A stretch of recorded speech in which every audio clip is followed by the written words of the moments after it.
等到乔涵走过来了，凤晴起身，含笑问好，乔少。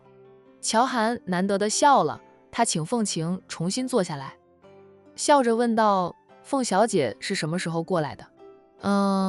来之前也不给我个电话，我好去大门口接你啊。凤晴俏脸微红，有点不好意思的样子，说道：周末不上班，在家里也无聊，我又没有什么朋友，也就乔少对我态度好一点，所以我就大胆的过来找乔少聊聊天。他不会再肖想乔涵，不过乔涵对他的确是温和。乔涵对其他年轻女性都是冷冰冰的，唯独对他温和3分。现在还对着他笑，凤晴就觉得这个男人笑起来特别的好看，平时呢却很少笑，想来是因为爱慕者众多的缘故吧。乔涵总是冷冰冰的，一副拒人于千里之外的样子，都有那么多的爱慕者，人人都想融化他，成为他心里独一无二的存在。若是他总是笑如春风，更加的迷人，估计迷倒在他西装裤下的女人更多了。凤晴虽说认祖归宗才1年左右，对乔涵也不是很了解，有一点却是很清楚的，乔涵从来不拈花惹草，不欠桃花债，不管有多少爱慕者，面对他们的追求，乔涵从来不接受，都是拒绝的，就他不给任何人希望。凤晴有时候都想，这么优秀的男人择偶标准是什么？直到战浩宇公开表白乔涵，公开追求乔涵，制造各种能引起围观轰动的求爱场面，而乔涵虽然不回应，却没有让人驱赶战浩宇，这有点古怪。难道乔涵真的是同性恋？凤晴心里可惜得很，以后凤小姐无聊的时候都可以找我，我周末一般都是在家的，很少外出。凤晴看向战浩宇，战浩宇若无其事地挨着乔轩坐下，顺手把那束花放在茶几上，碰了碰乔轩。乔轩看他，他又不说话。乔少，那我会不会打扰到你和战三少呀？会啊，回答的人是战浩宇，他瞅着凤晴看，似笑非笑的。我追求乔少的事，凤小姐是知道的，你要是每个周末都过来，非但打扰到我和乔少，还成了我们之间的第三者，或者超级亮的电灯泡。乔涵一脸黑线，凤晴笑着，我也觉得我老是过来不适合，不过战三少爷说我是第三者，这一点我是不认的。战三少爷追求乔少的事，管城以及江城的人都知道，但战三少爷不是没有追到乔少吗？就在你们还没有公开恋情之前，乔少都是单身的，是名草无主的人，所以说我是你和乔少之间的第三者，这顶帽太重，我戴不上。凤小姐说的对，是我说错话了。我向凤小姐道歉啊。战浩宇马上就道歉，并不与凤晴争辩。凤晴与他对视2眼后，就敛回了视线。就他每次遇到战浩宇，战浩宇都会多看他几眼，有时候更是盯着他看得目不转睛的，对他的态度也很好。刚开始凤晴猜不透战浩宇的心思，说战浩宇对他有意思，那是不可能的。战浩宇看他的眼神不夹杂半点情愫，他看乔少的眼神反而带着温柔，那才是动情的眼神。乔少那样优秀高颜值，战浩宇会沦陷，不顾世俗的眼光，都要公开追求乔少，他是勇气可嘉，也是乔少的魅力无边。后来知道他大姨的2个女儿在管城，而且小女儿的次女还是战家的大少奶奶海彤，凤晴就明白过来，他可能和谁长得很像。从战浩宇对他的态度来看，凤晴就认为自己和海彤很像，因为海彤是战浩宇的长嫂，都说战家的几位少爷特别敬重长兄战印，爱屋及乌，他们自然也会敬重着海彤这位长嫂。那凤晴呢，也很想去一趟管城，见一见商太太，见一见海彤姐妹俩。她和商太太是表姐妹呢。而海童姐妹俩则要叫她一声表姨，但还不是时候呢。凤家主消息也是灵通，知道族里有人去管城，想见一见商太太。他母亲立即安排人赶往管城拦截，不仅成功阻拦了族人去见商太太，还把那些人都带回了江城。母亲正在严厉训斥警告那些人呢。在这个敏感的时候，凤晴自然不好去管城，那母亲的反应则让凤晴越加的怀疑，当年母亲的上位是通过不正当的手段，她大姨一家人以及小姨的死，那凤晴认为就是母亲的手笔，但她没有证据啊。就她私底下让人去打听，想从族中人那里搜集证据，暂时还一无所获。年轻一辈是一点都不知情，年老的族人又闭口不谈，哪怕他们跑去管城想见商太太，却也对他大姨一家人的死不说一句话。凤晴，不用管他，我们来往是我们的自由，你想什么时候过来就什么时候过来。乔涵给了凤晴答复，就他还看了弟弟一眼呢。乔轩，看他做什么吧，他姐还不死心啊，还想着撮合他和凤晴。凤晴嘛，乔轩觉得是很不错，这丫头最擅长的就是扮猪吃老虎，表面柔柔弱弱，胆小怕事，走路都好像不敢直起腰来一样，实际上都是在暗地行动的。听说她在凤氏集团里也是经常被凤家主责骂的，骂她烂泥扶不上场，让很多人都看她的笑话，也让贾千金、凤若还抱着希望，就觉得自己还是有机会上位的。更让这凤家的那几位少爷呀、少奶奶呀蠢蠢欲动。很多人都说凤晴手里的那些权力啊，做出来的成绩，都是她通过抢夺霸占兄长们的劳工成果来完成绩效。这做个假象给大家看看的呀。但是凤家主骂他骂得再狠再难听，该给他的权利，该交给他去办的事一样都不少。凤家主去谈生意带的人也是凤晴。不仅如此，凤氏集团的那些老臣子们最近也常遭到凤家主的责骂刁难，而凤晴总是帮着那些老臣子说话。在别人看来，那是凤晴不知天高地厚，充当老好人；在乔轩看来，那是凤家主给凤晴拉拢人心，积累人脉。凤家主能狠心害死姐姐一家以及妹妹，坐上家主之位后，凤氏家族在他的带领给经营之下，虽说比不上最强的几大家族，却也一直存在江城上流社会当中，排名还前进了2名呢。说明凤家主不是个笨蛋，他不会做出不利于凤氏家族的事。阿涵说的对，凤小姐以后想来就来，我们全家人都很欢迎凤小姐的。乔太太欢迎凤晴过来，是想让女儿从凤晴身上学习一下如何当个女人。虽然希望不大啊，乔太太还是抱了点希望。回啊，当初就不应该把女儿当儿子来养。就孩子小时候，他是觉得好玩，带着2个孩子出门，都是男娃娃的打扮，让人以为他生的是一对孪生子。等到孩子上幼儿园了，女儿还是坚持要男娃娃的打扮。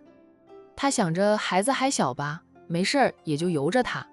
到了后面，发觉女儿要在扮男人这条路上走到黑，乔太太想扭转过来，已经太迟了。女儿呢，对外一律自称乔少，人人都以为他是个男人。孩子长大后有了自己的想法，独立得很，他这个当妈的再也无力管制，只能听之任之。他想着，要是女儿遇到了一个喜欢的男人，女儿就会自己恢复女人身份。那战浩宇的出现就给了他这个希望。就是革命尚未成功，战浩从还需努力。浩宇，咱们还去钓鱼吗？乔董问着战浩宇。他又对凤晴说道，凤小姐难得来一趟，留在我们家里吃晚饭吧。我和浩宇去钓鱼，然后烤鱼，让凤小姐尝尝浩宇的烤鱼，特别好吃。凤晴笑着，又是很不好意思的样子。他说道这不太好吧？有什么不好的，就留下来吃饭吧。乔涵也挽留着凤晴，他又看了自家弟弟2眼。乔轩被姐姐看得胆战心惊的，他姐这是见不得他好。乔叔还想去钓鱼，我自当奉陪。战浩宇无所谓的，反正乔涵这2天也跑不掉，必须老老实实的待在老宅里过周末。凤晴笑道：我听说战三少爷家里的兄弟们都会厨艺，战三少爷的厨艺最是精湛，能尝到战三少爷的烤鱼，哇，那是我的荣幸呀，也是我有口福了。战浩宇谦虚的道：我的厨艺也就过得去，只要我烧的菜能让我心悦的人喜欢就行。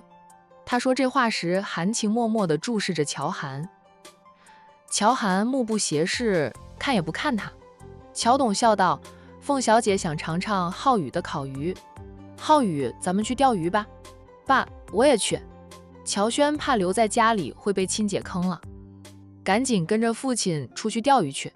单是靠钓回来的鱼啊，烤不了多少鱼的。管家听到乔董又要去钓鱼，今晚依旧少不了烤鱼的，舅舅吩咐厨房准备多一点食材。很快乔董父子俩以及战浩宇出去了，屋里只有乔太太母女俩和凤晴。乔太太对女儿说道：阿涵，凤小姐第一次过来，你带凤小姐出去走走吧。凤晴想说什么，乔涵却在她之前说了话。好，妈，凤晴留在我们家里吃饭，你让厨房多烧几道菜。乔少，我不挑食的，有什么就吃什么。他在养父母家里长大，老是被欺负，能吃饱就很不错了，哪里敢挑食。哪怕他后来自己赚到了钱，成了大老板，有1000万身家了，也吃过了山珍海味，他依旧不挑食，粗茶淡饭，就他能吃下去山珍海味，他亦能接受。那在凤家呢，伙食也是很好的，但由于他的不挑食，厨房每次做菜都没有准备他爱吃的菜。他是不挑食，但他也有特别喜欢吃的菜呀。厨房那是忽视他。每天一大家人一起吃饭的时候，餐桌上他亲妈爱吃的菜必定是有的，然后就是凤若的，其他人至少也有一道喜欢吃的菜，唯独他这个真正的凤家千金得不到厨房的重视。凤晴不在乎，但他看在眼里，也不着急，就等他完全掌控了凤家再说吧。人都有势利的那一面，他也不怪厨房的人见风使舵，捧着母亲和凤若。乔太太笑道：不挑食，是个好孩子。凤小姐一看就是个好孩子，我就喜欢你这样的女孩子。都不知道凤家主是怎么想的，自己亲生的女儿都不疼爱，却疼着那个没有血缘关系的凤若。凤若的亲生父亲还是调换2个孩子的罪魁祸首呢。如果是他早就把凤若赶回乡下老家去了，那才是凤若真正的家啊。凤晴害羞地笑着，在乔太太的催促下，乔涵领着凤晴走出了主屋。乔家老宅占的地方大，不论是前院还是后院的风景都不错，比起乔涵在御怡别墅区的别墅要好很多。乔涵带着凤晴在前院转了一圈，便领着她去后院，并对凤晴说道：后院的风景树多，阴凉，走在林荫小路上就没那么热，这种天气是真的热。凤晴接了句话：都快10月了，还热死人。乔涵说道：秋老虎，秋老虎可不是假的。2个人并肩走着，凤晴时不时会偏头看着乔涵，笑道：乔少是真的很好看，怪不得战三少爷那么喜欢你，为了追求你连脸都不要了。提到战浩宇，乔涵就一脸头痛样。他说到那块牛皮糖早就没脸了，他压根儿就不要脸。战浩宇说什么要脸的追不到老婆，他们家兄弟在追求自己认定的女人时都是不要脸的，让乔涵哭笑不得。凤晴笑道：战三少爷也很优秀，如果乔少是个女人，你们俩在一起真的很般配。战三少爷也很适合乔少，乔少性子沉稳，是个实干派，不太爱开口说话。战三少爷却是个话痨，你们俩在一起互补了，免得无聊。可惜了，乔少是个男人，我看乔少也不喜欢同性的样子。战三少爷追得那么紧，怕是最后都要失望了。还有乔少的父母，战三少爷是把你父母都拿下了吗？乔董夫妻俩对战浩宇的态度，就像对待自家女婿一样，只是被战浩宇拿下了吧？怪不得乔董夫妻俩没有出面阻拦战浩宇追求纠缠乔少。乔涵难得抱怨了2句，可不是吗？我爸妈都被他哄得连自己姓什么都不记得了，超级喜欢他，疼爱他。他一过来，我和我弟都得靠边站。乔涵叹气，可能是别人的家孩子好吧。凤晴笑道，我能理解乔少，我妈也是这样的，总说谁家的女儿多优秀，嫌弃我笨，骂我是烂泥扶不上墙。我妈还总拿我和凤若比，说凤若比我多优秀。要不是凤氏祖先留下来的铁规矩，她是不会培养我当接班人的。反正就是各种嫌弃吧。凤晴说得很不在意的样子，乔涵却能听出凤晴心里的难受。虽说她不是在凤家主身边长大的，毕竟是亲生母女，当妈的老是打击她，她不难受才怪呢。凤晴，你是个很优秀的女孩子，不用管你妈说什么，我相信你以后能从你妈手里接过凤氏集团的。乔涵安慰着凤晴，又说道，凤若虽说在凤家主身边长大，也是从小接受继承人的教育，事实上凤若的能力并没有多强。我第一次接触她的时候，私底下跟我弟说过，凤氏集团若是交到凤若手里，早晚都得完蛋，可能是基因遗传问题吧。凤若不是凤家真正的血脉，自然遗传不到凤家女人都很优秀的基因呀。凤家主以前并不知道女儿被调换，一直视凤若为亲生，对凤若宠爱至极，也用心栽培，打小就接受继承人的培训。凤若交出来的卷子在乔涵看来是不合格的，只是凤家主只有一个女儿，当时又不知道女儿被换，按照凤氏家族的铁规矩，以后挑大梁的人还是凤若。凤家主就算内心深处不满意凤若的能力，面上也不会流露出来。为了让凤若能够顺利接班，凤家主是安排了儿子进公司，担任重要的职位，将来呢可以辅助女儿。那凤若的能力在乔涵看来，能当个守城之主就很不错了。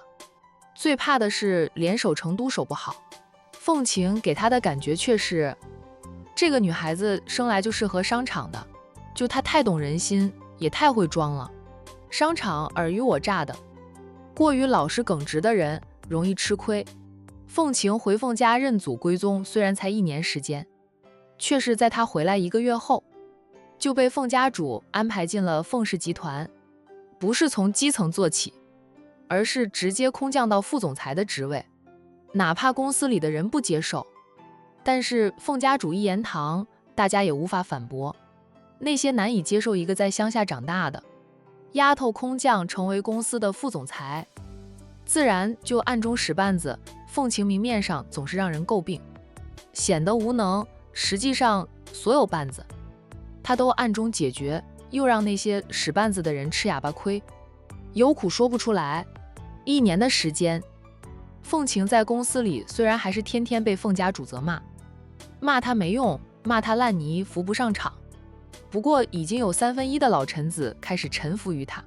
当然了，很多人都说因为凤晴是凤家亲生的闺女，公司的那些元老们会对凤晴越来越客气，甚至完全臣服于他，是知道凤氏集团早晚会交到凤晴的手里，他们只是无奈地接受这个现实而已，并不是凤晴有多厉害。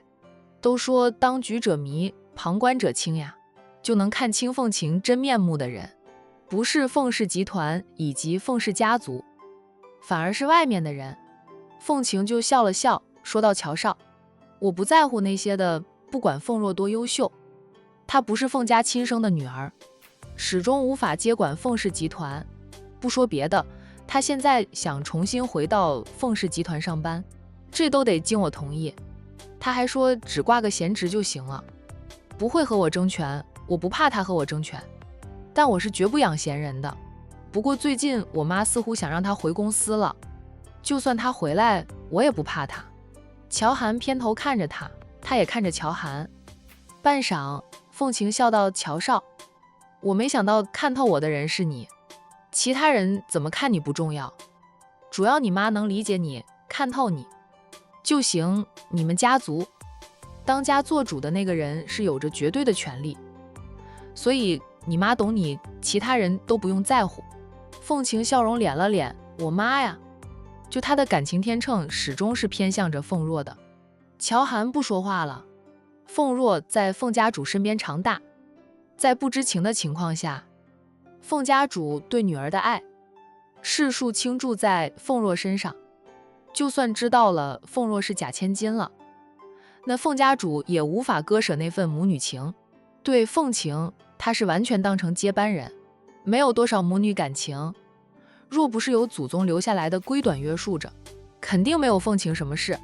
乔少，不说我了，我就那点事情，人人都知道的，我能问乔少一句话吗？乔涵温和的道：“你问吧。”乔少和战三少爷会在一起吗？乔涵，这个我无法答复你，明天的事谁知道？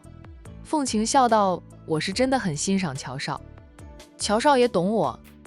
如果乔少坚定地拒绝战三少爷，我还是希望乔少能给我一个机会的。如果说一开始凤晴接近乔涵是故意和凤若打擂台，想气死凤若，那现在他对乔涵是真的欣赏。最主要的是乔涵懂他，就看透了他对他也有着欣赏以及包容。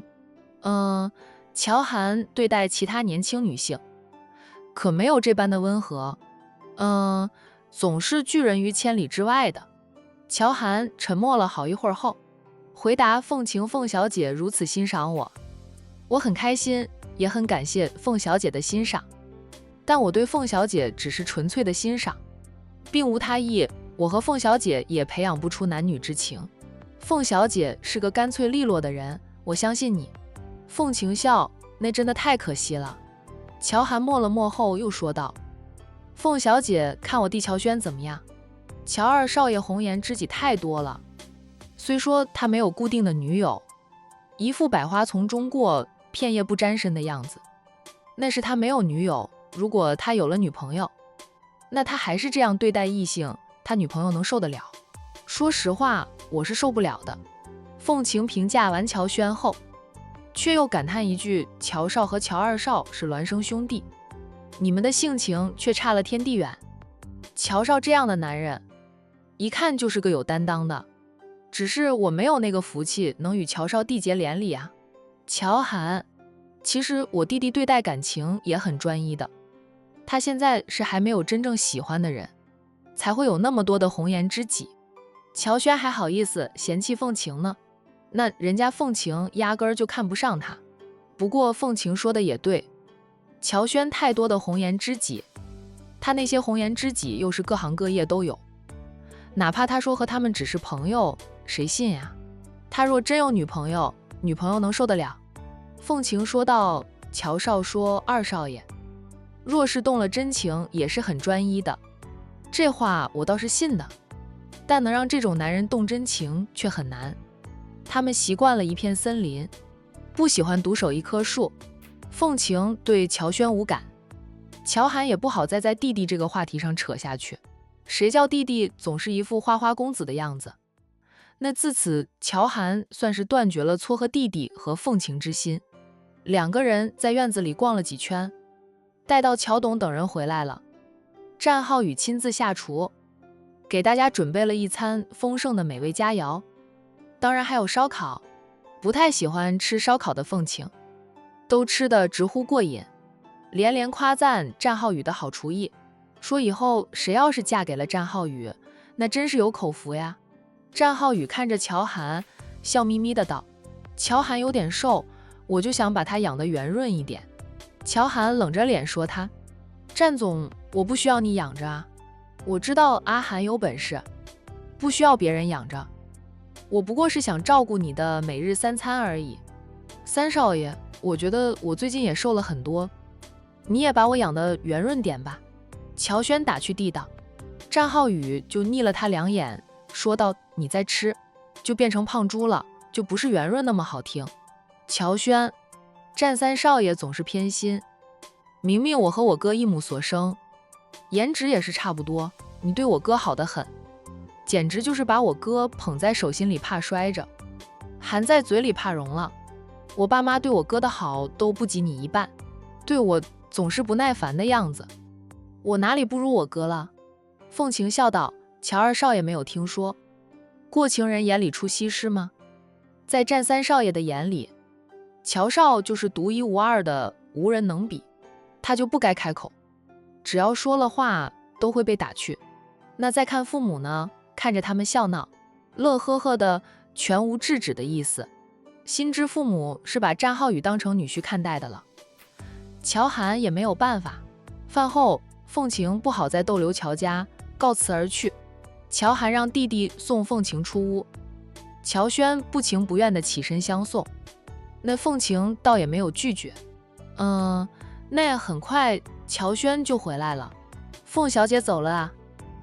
乔涵问了句。她晚饭吃了还不早，等着吃宵夜不成？乔轩应了句。等弟弟在他身边坐下来后，他低声地说了句：“你也不用像个刺猬似的，人家凤晴也看不上你，嫌你花心。”乔轩瞪眼：“他花心啊？他什么时候花心了？他只是红颜知己多了点而已，但他和他们都是纯洁的友谊，又不是男女朋友的关系，怎么就花心了？”凤晴不懂得欣赏，那个野丫头欣赏的是他姐，以为他不知道啊。可惜他的哥不是真的哥，是他姐姐。凤晴注定了要失落的。乔董忽然起身对儿女说道：“阿涵、乔轩，你们好好的陪陪浩宇，我带你妈出去兜夜风吧。”“爸，我也跟着去。”乔轩不想当电灯泡。乔董一瞪眼，说着：“儿子，我和你妈去兜风，你跟着干嘛？”“你要兜风啊，自己都去，别跟着我们哈。”乔轩：“爸，我是你儿子啊，亲生儿子。”乔董哼哼着：“你是我亲儿子，我才会跟你说话，换做别人，我直接一脚踹到一边去。他绝对是父母充话费送的。”不到10分钟的时间，乔董夫妻俩走了，乔轩也找了个借口溜出门去。乔涵看到家里人给自己和战浩宇制造着独处的机会，也像乔轩那样叹气，他到底是不是父母亲生的？随随便便就把他交给别人，不怕他吃亏？他瞪着战浩宇，战浩宇无辜地道：“我可没有收买你的父母，是他们很喜欢我，把我当成女婿来看待，给我们俩制造独处的机会。”乔涵淡冷的道：“战浩宇，我跟你说过很多次了，我们不适合，我也不想嫁人，没尝试过，你怎么知道我们不适合呀？我反而觉得我们俩很适合，谁看到我们俩在一起不夸一声的？你不想嫁人，是想招婿上门吗？”战浩宇笑道：“这个也不难，我爸妈有3个儿子，不在乎我当上门女婿，只要他们的儿子能娶到老婆，他们就阿弥陀佛的了。”乔涵一脸黑线：“跟这个厚脸皮的说大道理没用，他能说会道，往往到最后是他被战浩宇说得哑口无言。”战浩宇就问他：“你想不想出去逛逛？我带你出去逛夜市吧，你肯定没有逛过夜市，若是你担心被人认出来，我们可以乔装打扮。”乔涵有点心动啊，怎么乔装打扮？你现在是江城的名人，出了门就能被人认出你的身份来。我戴上大墨镜以及黑色的口罩，换一身衣服，别人就认不出来了，你更好办。恢复女人身份，保证没有人能认出你来。乔涵又是一脸黑，这么热的天，好想去游泳呀。虽说天色已晚，可以在私人游泳池里畅游。我想你长这么大，没有去游过泳吧？乔涵默了默后说道：小时候游过，那时候我也学会了游泳的。在青春发育期之前，他还是经常游泳的。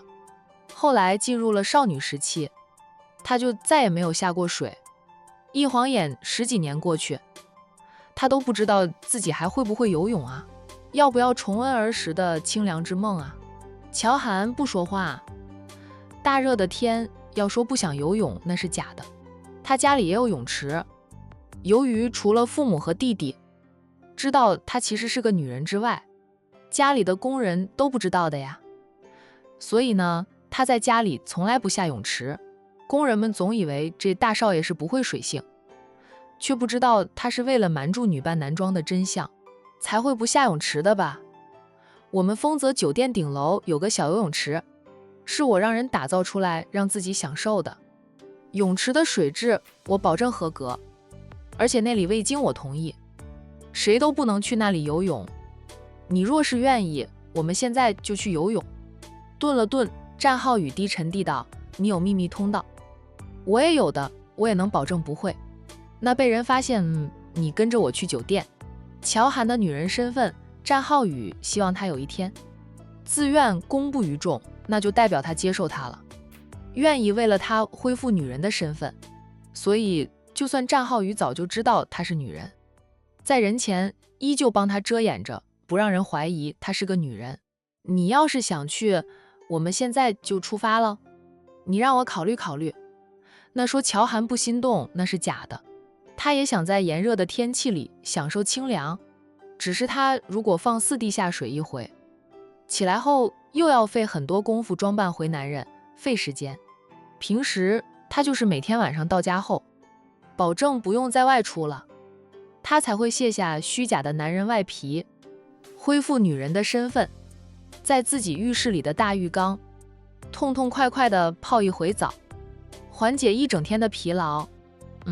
然后每天的清晨，他就要早早起来，不通过任何人的帮忙，重新扮成个男人，确定没有任何破绽才会走出房门。这样的日子其实也挺累的，不过他就习惯了这样的生活。我保证你不会被人发现就可以了，不用再考虑夜色深了，到时候咱们就得留在酒店过夜。乔涵反问他，难道你今晚打算在我家里住下？乔叔邀请我明天一早就陪他打太极，我说我住在酒店，可能无法大清早赶过来，乔叔就让我今晚留下来住。乔涵的脸都黑了。战浩宇低笑的道：我是住客房的呀，放心吧，不会占你便宜。这样吧，你要是不欢迎我留宿，咱们去游泳之后，我送你出酒店，你自己回来，我就留在我家酒店过夜了。那想了想后，乔涵说道：走吧。他也确实想放肆地享受一下清凉的滋味。战浩宇边起身边说道：好不容易能有机会在你们家里住一晚，结果就这样被我放弃了呀。来日方长，那等他拿下了乔涵，他们成了夫妻，以后回到老丈人家里，想住多少天就住多少天。那数分钟后，战浩宇载着乔涵离开了乔家大宅，没有带着乔涵的保镖团。管家以及保镖团都看到自家大少爷不情不义地被战浩宇塞上车的，知道是战浩宇手段了得，拿捏到了大少爷。管家在目送着战浩宇的车离去后，自言自语地叹道：咱们大少爷应该把战三少爷揍一顿，战三少爷吃痛了，以后就不会再来纠缠大少爷的。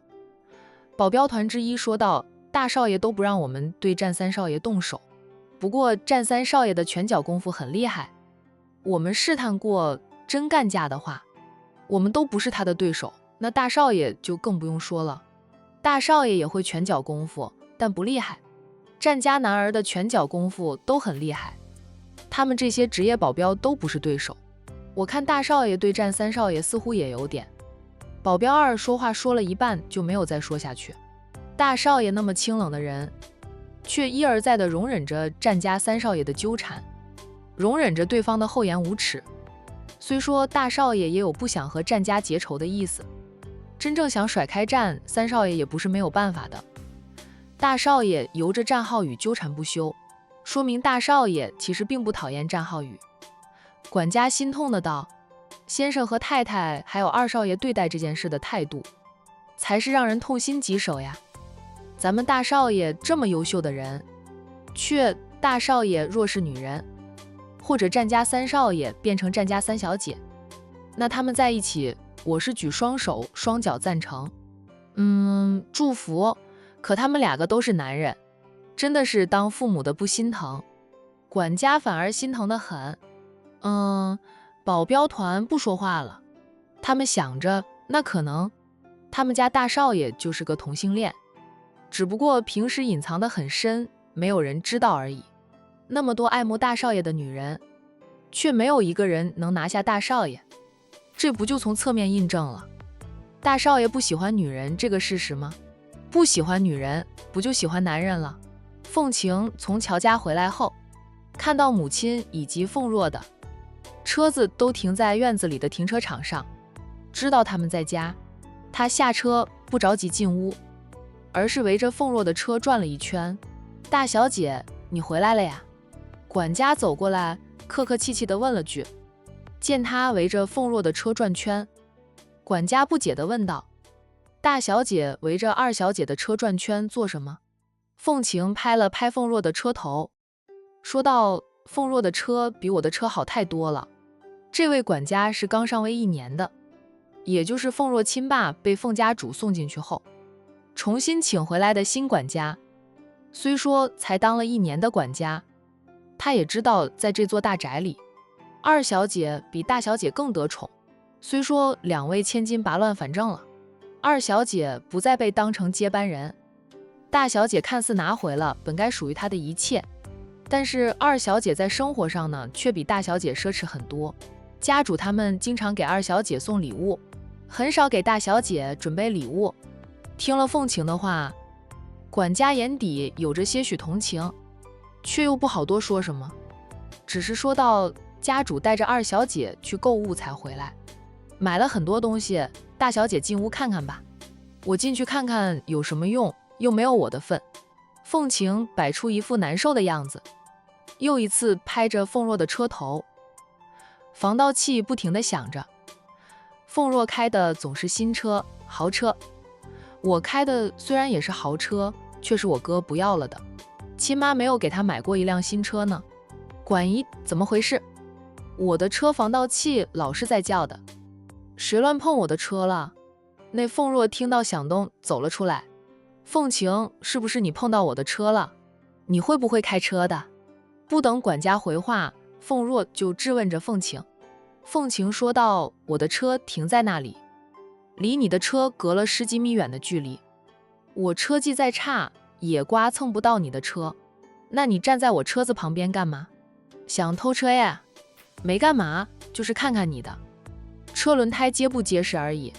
说着，凤晴踢了几脚车胎，又引起防盗器乱叫。凤晴，你踢坏我的车，你赔得起吗？我赔不起，我没有你那么多的零花钱，爸妈哥哥嫂子都疼你，都给你钱，我不如你富有，行了吧？凤晴说完，委屈地跑进屋里去。